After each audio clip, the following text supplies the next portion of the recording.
Bismillahirrahmanirrahim. Now our next topic is subspace. To define a subspace, let V be a vector space over the field F and W be a non-empty subset of the vector space V.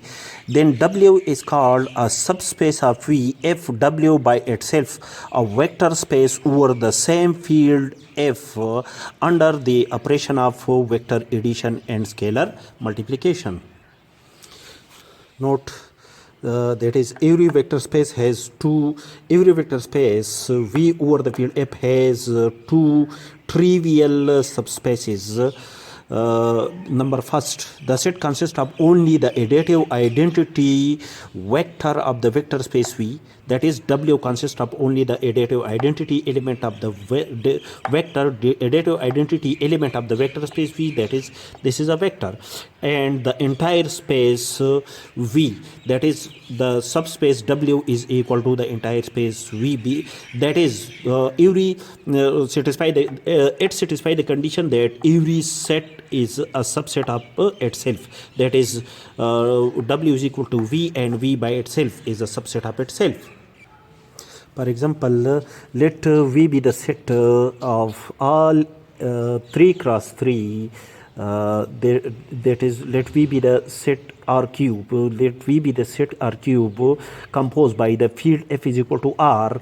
That is, that is, V is in 3-dimensional space. The vectors in 3-dimensional space such that X, Y, Z are real numbers. It can easily be verified that R cube is a vector space over the field R under the vector addition and scalar multiplication. It's your assignment that to check all the condition of the vector space under the condition of addition and scalar multiplication. It can easily be verified that V is equal to R cube is a vector space. Now consider W be a vector space composed from the vector space V whose third component is 0.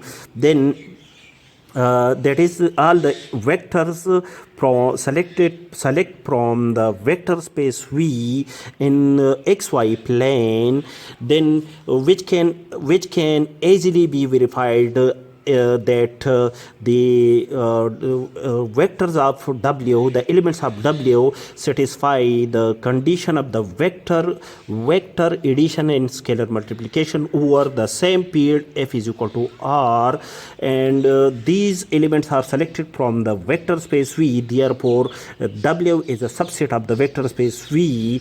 Thus, in this case, we can say that W is a subspace of the vector space V.